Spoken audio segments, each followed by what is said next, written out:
지금 보면 김상훈 정책위의장도 뭐 친한이라고 볼 수 없는 것 같고요. 주변에 최상병 특검 관련해서는 친한이라고 불리는 장동혁 최고위원이나 다른 사람들도 다른 얘기를 또 하고 있거든요. 그럼 이게 친한 체제가 구축이 됐다고 볼 수 있는 겁니까?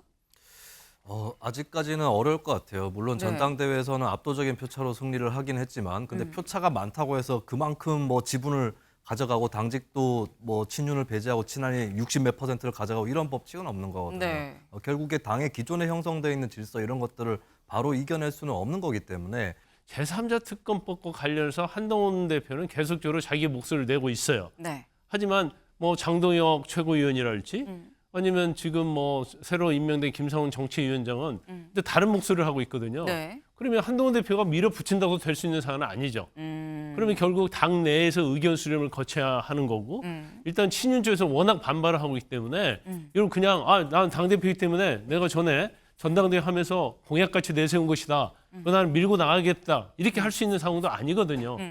단순하게 반대한다라는 입장으로 갔었을 때 국민들께 지지규명을 반대하는 것 아니냐라는 오해를 살 수가 있기 때문에 그 점을 해소하기 위해서 제가 대법원장이 지명하는 특검법을 제안했던 겁니다. 앞으로 이제 그 당론을 결정하는 과정에서 제가 충분히 의견을 개진할 거예요. 다만 선출된 당대표가 중요한 당의 사안에 대해서 의미 있고 영향력 있는 의견을 제시할 수 있는 거죠. 네. 내 입장은 그대로다라고 얘기를 했습니다. 볼까요? 당론을 정하는 과정에서 충분히 의견이 개진될 수 있도록 하겠다. 다만 선출된 당대표가 중요한 사안에 대해선 의미 있고 영향력 있는 의견을 제시할 수 있다라고 얘기를 했습니다. 김진욱 대변인님. 사실 그동안 요 얘기는 계속했어요. 내 입장은 변함이 없다. 나는 당 뭐 설득을 하겠다라는 취지의 이런 얘기는 했었는데 요 뒷얘기는 또 처음 나온 것 같아요. 그러니까 한동훈 대표의 화법이 네. 좀 독특해요. 한동훈 대표가 쭉 얘기하다가 마지막에 다만, 이 다만부터가 핵심이거든요. 그 지금 핵심을 뭐라고 얘기했냐면 네. 선출된 당대표가 중요한 사안에 대해서 의미 있고 영향력 있는 의견을 제시할 수 있다. 여기가 핵심 포인트예요. 그렇다면 뭐 지난번에 이 전당대회가 끝나고 나서 바로 네. 다음 날 김재원 최고하고 김민전 최고위원이 뭐 요 부분을 아마 염두에 두고 얘기한 것 같은데 이런 부분들은 원내 사안이고 원내 사안에 대해서는 원내대표를 중심으로 해결하는 거다. 당대표는 여기에 관여할 그 권한이 없다. 이런 식으로 얘기를 했었단 말이에요. 네. 지금 그 얘기하고 이 얘기는 완전히 배치되는 얘기예요. 그러니까 앞으로 당무에 있어서 당대표의 영향력이 어디까지냐 네. 중요한 사안은 다 포함된다라는 걸 확실히 한 것이고 그렇다면은 뭐 앞으로 이제 당내에서 이런저런 토론이 있겠지만 그 토론의 결과는 한동훈 대표가 얘기한 국민의 눈높이에 맞추는 결과를 끌어내기 위해서 어쩔 수 없이 친한과 친윤의 갈등은 뭐 불가피한 측면이 없지 않다. 지금 친윤계에서는 어쨌든 수사 결과를 다 지켜보고 네. 그 수사 결과에 미진함이 있을 때 그때서야 비로소 특검이라는 걸 도입할 수 있다라는 입장이지만 네. 한동훈 대표는 지난 6월 23일 날 출마 기자회견할 때 이렇게 얘기를 했어요. 차기 당대표가 되면 공수처 수사 종결과 무관하게 특검법을 처리하겠다. 이것이 국민의 눈높이다라는 것이고 그 입장에서 변화된 게 없다라고 지속적으로 확인을 하고 있는 과정이기 때문에 네. 이 부분은 친윤계와의 충돌이 불가피한 지점이다 이렇게 보여지는 거죠. 네. 지금 이게 친윤계랑 결국 입장이 다르고 내 주장을 관철하겠다라는 취지의 다만의 미괄식의 얘기 아니었느냐라는 말씀이에요. 근데 지금 보면 사실 우리가 한동훈 체제 본격 스타트다라고 얘기를 하는 게 당직 인선이 좀 마무리가 돼가면서 한동훈 체제가 이제 완성이 돼가고 그리고 그 다음 단계 이제 최상병 특검 얘기까지 넘어가는 거 아니야라고 했는데 사실 그 길목엔 누가 있었느냐? 정점식 의원이 김상훈 의원으로 정책위의장이 교체되는 그게 사실 그 주요 길목이었습니다. 근데 이 길목에 들어온 김상훈 의원 기자들이 최상병 특검에 대해서 물어봤을 때 이렇게 얘기를 했거든요. 들어보시죠. 특검법의 전제는 현재 진행 중인 수사가 완결되고 나서 수사가 미진할 때에 실행하는 것이 특검법의 그 뭐 기본적인 어떤 전제가 되고 있기 때문에 그 부분은 좀 상황 판단을 다시 한번 해봐야 되는 게 아닌가 그런 생각. 네. 지금 논란 끝에 굉장히 좀 어떻게 힘들게 정책위 의장을 교체가 됐어요. 근데 교체가 된 김상훈 정책위 의장은 지금 보면 김광선 변호사님 한 대표랑 또 생각이 좀 다른 것 같습니다. 한동훈 대표가 됐잖아요. 네. 대표 되기 전에 제3자 특검법을 얘기했어요. 그러면 대표가 된 다음에 가장 주목받는 부분은 제3자 특검법이 될 겁니다. 그래서 이 제3자 특검법이라는 허들을 어떻게 넘을 것인가. 이게 이제 한동훈 대표의 가장 큰 과제라고 볼 수 있어요. 그런데 이제 문제가 여러 가지 있는 거예요. 일단 한동훈 대표가 전당대회를 하면서 주장했던 것이 제3자 특검법을 하자고 얘기했잖아요. 근데 민주당에서 받아들이지 않았잖아요. 네. 받아들이지 않으면서 원래 민주당이 발의한 특검을 재의결했단 말이에요. 그러면 일단 민주당은 한동훈 제3자 특검을 받지 않는다고 거부를 하고 있거든요. 그러면 제3자 특검법이 과연 유효하냐 그런 문제가 있는 거예요. 더군다나 민주당이 계속적으로 자신들이 발의했던 특검법으로 가느냐 가지 않느냐. 그래서 이 책임 자체가 민주당에 있느냐. 한동훈 대표 입장에서는 이미 자기가 말한 것이 끝나냐 안 끝나냐 그런 약간의 해석의 여지는 있다고 보고요. 첫 번째가. 두 번째는 제3자 특검법과 관련해서 한동훈 대표는 계속적으로 자기 목소리를 내고 있어요. 네. 하지만 뭐 장동혁 최고위원이랄지 아니면 지금 뭐 새로 임명된 김상훈 정치위원장은 근데 다른 목소리를 하고 있거든요. 네. 그러면 한동훈 대표가 밀어붙인다고 될 수 있는 사안은 아니죠. 그러면 결국 당 내에서 의견 수렴을 거쳐야 하는 거고 일단 친윤 쪽에서 워낙 반발을 하고 있기 때문에 이건 그냥 난 당대표이기 때문에 내가 전에 전당대회 하면서 공약같이 내세운 것이다. 나는 밀고 나가겠다. 이렇게 할 수 있는 상황도 아니거든요. 결과적으로 본인은 또 원내단 말이에요.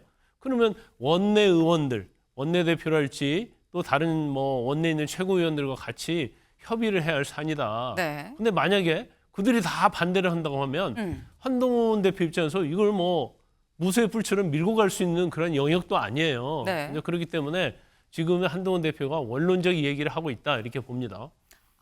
지금 한동훈 대표는 이렇게 얘기를 하지만 주변에서 뭐 장동혁 최고위원이나 지금 저희가 직접 들어본 김상훈 정책위 의장 입장에는 또 다른 얘기를 하고 있기 때문에 이걸 뭐 한 대표가 한다고 뭐 할 수 있는 문제도 아니다라고 말씀을 하셨는데 근데 김상훈 정책위 의장이 이렇게 얘기했죠. 수사를 해보고 뭐 미진하면은 그러면 특검을 해보는 거 아니겠느냐. 요 얘기를 누가 했느냐. 이 사람이 했었습니다. 들어보시죠. 지난번 제2요구 당시 법무부에서도 후보 추천권을 민주당이 독점하고 대통령의 특별검사 임명권을 침해하는 것이 상권 분립에 위배된다고 하면서 위헌적이라고 지적한 바 있고 수사 결과가 미진할 때 예외적이고 보충적으로 도입하는 특검의 원칙에도 정면 배치된다고 밝힌 바 있습니다. 네, 수사가 미진하면 특검한다라는 얘기 추경호 원내대표가 했었던 얘기랑 똑같죠. 추경호 원내대표가 대구 3선입니다. 김상훈 의원 대구 4선이죠. 같은 지역에서 지금 최소 8년 이상을 같이 지금 부대끼면서 정치를 했었는데 윤주진 위원님. 예. 그럼 사실 그래서 김상훈 의장을 추천을 한 게 한동훈 대표는 주변에 많은 의견을 들었다라고 했는데 김상훈 의원을 추천한 게 추경호 원내대표인 거 아니냐라는 얘기도 사실 있거든요. 예. 이렇게 되면 김상훈 정책위 의장은 한동훈 사람이냐 추경호 사람이냐 친한이냐 친추냐라는 얘기가 있을 수 있어요. 근데 원래 이 정책위 의장이라는 자리 자체가요. 네. 국민의힘의 당원 당규를 보면 당대표가 물론 최종적인 임명권은 갖고 있지만 어디까지나 원내대표와 협의를 해야 하고 의원총회 추인을 받아야 되기 때문에 원내대표에게 적어도 한 절반 정도의 몫은 있는 그런 자리라고 봐야 돼요. 그래서 저는 김상훈 의장을 내정한 것이 친한계의 퍼즐이라기보다도 네. 오히려 친한계와 친윤계가 일단은 공존할 수 있는 같이 갈 수 있는 그러한 중립적인 퍼즐이 아니었나 생각이 들고요. 네. 근데 아까 말씀하신 대로 한동훈 대표는 후보 시절의 전당대회 과정에서 공수처의 수사가 오히려 더 믿을 수 없다는 주장도 했었어요. 그러니까 공수처의 수사와 무관하게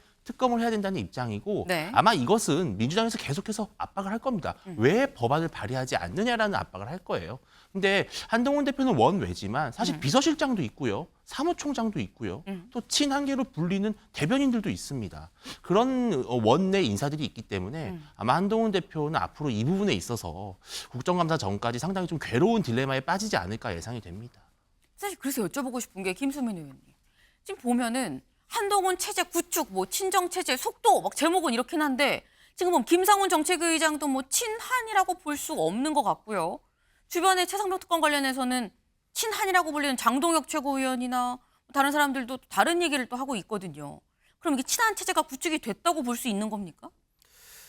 아직까지는 어려울 것 같아요. 물론 네. 전당대회에서는 압도적인 표차로 승리를 하긴 했지만, 근데 표차가 많다고 해서 그만큼 뭐 지분을 가져가고 당직도 뭐 친윤을 배제하고 친한이 60몇 %를 가져가고 이런 법칙은 없는 거거든요. 네. 결국에 당의 기존에 형성되어 있는 질서 이런 것들을 바로 이겨낼 수는 없는 거기 때문에 현재 친한 뭐 친정 체제 이렇게 얘기하기에는 상당히 너무 많은 길이 남아 있다라고 볼 수가 있겠고, 그리고 이미 이제 가장 크게 화제가 되고 있는 이 최상병 특검 이 문제 때문에라도 결국에 조만간에 한동훈 대표가 현재 어느 정도로 당에서 민심을 확보하고 있는지가 곧바로 드러날 겁니다. 의원총회라든지 이런 걸 통해서 찬반 분포가 그대로 드러날 텐데 이제 네. 시작하자마자 처음부터 큰 고비를 맞았다 이렇게 볼 수 있을 것 같고, 그러나 이제 만약에 당내에서 조금 밀리거나 해서 네. 한 대표가 본인이 약속했던 걸 지키지 못할 경우에도 국민들이 한동훈 또 어쩔 수 없었을 거야라고 봐줄 것이냐, 저는 그렇지 않을 거라고 봅니다. 결국에는 설득을 해내지 못한 부분, 이 부분이 역량 부족 내지는 진정성의 부족이라고 판단을 할 거기 때문에 한 대표도 이제 쉬어갈 틈이 별로 없을 것이다. 예, 그런 국민의 평가를 의식해서라도 본인이 약속한 제3자 추천 특검에 대해서는 책임지고 관철해야 되는 그런 숙제를 안게 됐습니다. 네. 지금 한동훈 대표의 리더십이 도마 위에 올라와 있는 상황이다. 이걸 어떻게 푸느냐가 향후 한동훈 대표의 이 리더십에 좀 힘을 받느냐 아니면 좀 스크래치가 나느냐 그 부분 좀 연관이 돼 있다라는 말씀인 것 같아요.